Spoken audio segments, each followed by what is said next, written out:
Alright, so I got 15-inch sub, 10-inch sub, 15-inch sub, 4 6x9's, all for your treble obviously. Around the back here we're going to run 3 more 12-inch subs, all ran with 4 amps. So when I've got it installed and done properly, I'll make another video, but it's going to be sick. Alright, so I'm going to link all these videos together. I've just slapped it with some cheap paint, because it obviously looks like cheap paint. Trying to get out of this without spending a fortune. It's like $90 just to wrap it and make it look pretty. Don't really care about that at the moment. So I still got to put the 2 15s and the 10 in, and obviously the 3 12s in there. All my wires and stuff that are all floating around. I googled that, how to fix that. These little clips, it's like $2 for a packet. So I'll zip tie them and put them up against there so they're not going to be making any noise. I will put some foam behind it so that way it doesn't vibrate as well. So I've got that covered. But I went down to Bunnings and bought $4 one of these poly pipes. They're 100 mil, so they're pretty big. As you can see, they've got a cap on the end. So what I'm going to do is, I've already taken that one off. So obviously they're going to sit, you know, down in like that. So over here, like that's all you're going to see on the sides. I've been told to do it on the sides and not on the front or back. All the YouTube clips I've watched. So that's all you're going to see is that poly pipe bit on that side. I will spray it black so you won't notice it either. There's going to be one on that side, one on the other side. And then they'll come through, you know, because on the inside you won't even obviously see them. They'll be floating in there. So the idea of having the 2 ports, because I debated the whole, I've never really had ported sub boxes before. I've always had the solid ones. So the debate is, you know, better base, doesn't have to push the sub as hard. So my theory is I'm going to put one on this side, one on the other side. I'm going to listen to it sealed, so with the caps on, and then I'm going to adjust it, see how loud I can get it, and then I'm going to take one of the ports out. This is the theory. I'm going to take one of the ports out, not both, adjust it, listen to it, see if it's much better. And then on the last one, I'm going to obviously take both out. So you're either going to have 200 mil of airflow pumping through all that, 100 mil or 0. So my theory is it's a pretty good dynamic. So I'll keep making these videos as I'm going along. As you can see, I've cut them all out and made it look pretty. I do have some ugly subs going in though, mind you. This 12 is a Sony. That 12 is a Kenwood, and that 12 is a Boss. So I do have a bit of a mixture. I do have me 215 Fusion power plants. They were the ones I originally had in, and now are 6. So have a bit of a play, and I'll get back to you on another video when I'm more updated. Alright, here's the fun part, testing. I'm going to test it amp by amp. 4 amps to test. I'll just test them on the 6x9's to see which one's definitely working, and then we'll rig up more wires. Okay, so unfortunately I've only got 3 amps that are working. Cadence is the biggest one there. You're running the 15s, Fusion. You're running a couple more, and Schneider, whatever it's called, I don't even know what that is. I had 6 amps, but 3 of them blew up. So keep tuned. You can't see that very well, but it looks really neat from back here. Like, all you can see is the 6x9's. You're not going to really see anything else. Unless you sort of come around the back here and stick your head in, and you can see all of that. Once it's all done, it's going to look sick. I'm actually taking time with it. It's taken me a week and a half so far. So now I'm installing the 12s. I've just tested all my amps, make sure what's going where. Because I'm doing this on the cheap, as you can see, I've got 3 different subs. So that's the biggest one. That's the 1000 watt, like as in working power. But what I've done, as you can see, I got silicone and liquid nails.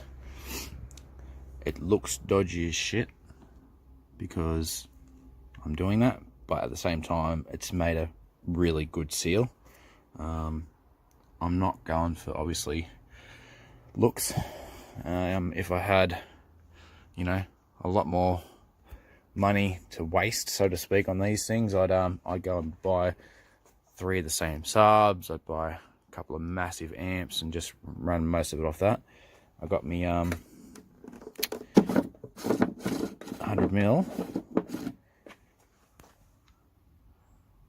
As you can see, there's one on the other side too.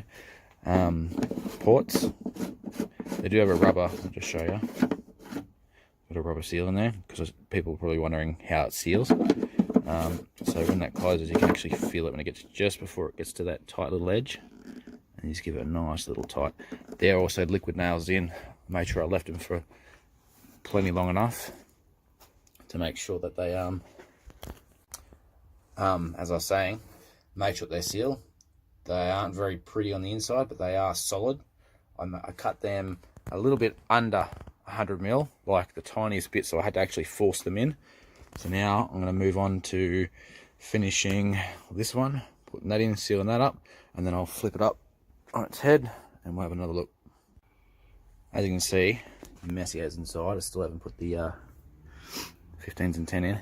Now I did Google how to make the absolute best seal, so a lot of people will argue with me about that, but I find so far, I'm only just getting that through there. Like it's just pushing through that tiny little hole. When I'm done, I'll actually seal that with the liquid nails as well, so there's no airflow coming out of that at all. I'll drill a couple more holes with the 15s, like separately, like over here in the middle or something like that. That way I'm not poking all the things to make a weak spot. And I've got these from Bunnings, like $2 for a packet. And the cable ties with the holes in the end. So what we actually do is all this mess in here, I'm gonna, push up against the wall, cable tie it, screw it in, so everything's gonna be solid. And then you've got to make sure, I've got some of this stuff here. I already had it. Just peel off the back, it's sticky. Stick that on your wall. Run your cable on top of that so it does not vibrate. So keep going. Also, I was just thinking about it, when you do this, before I obviously screw that up, I'd suggest cutting these off too. It's pretty obvious, but you can imagine the pressure in here and that'd be like flicking like a little rubber band. Alright, so we got the ugly 15 in, got 10 in. I just want to show you the wiring more than anything. So as you can see, nothing's touching. It's all running up against that. They're not touching down the bottom there, which is good. So it's going to be ugly, but that's okay. That's not too tight. It's just right. It's all set up like that. So we'll get this last 15 in here because we've got no more room to obviously stick your hands in there. And then we should just be able to wire it up. Alright, so we've pretty much got them all in. I just got to screw that one down.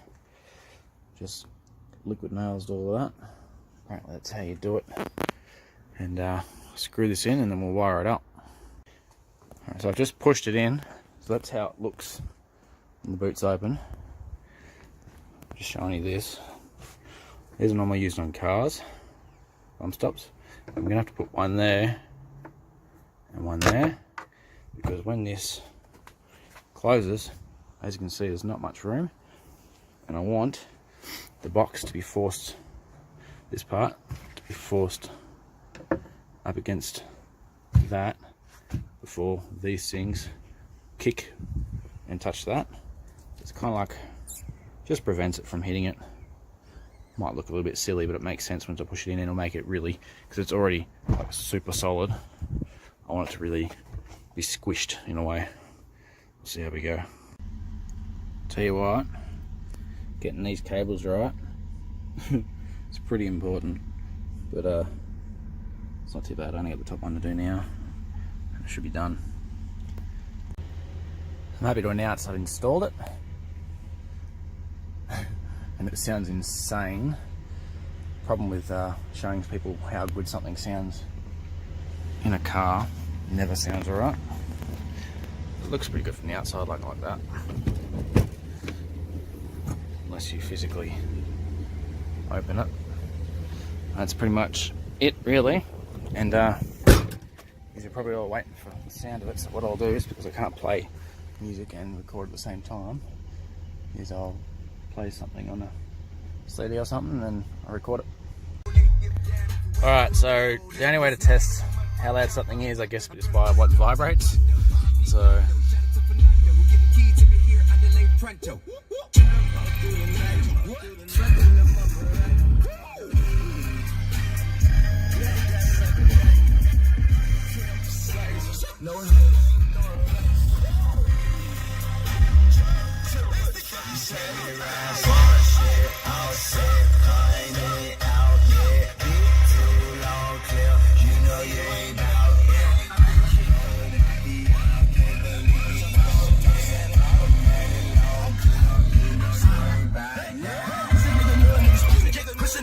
alright, hold up.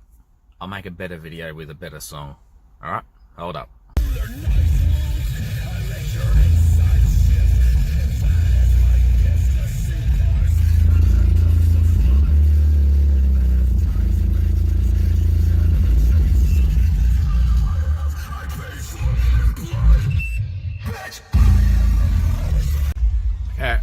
I can't explain it.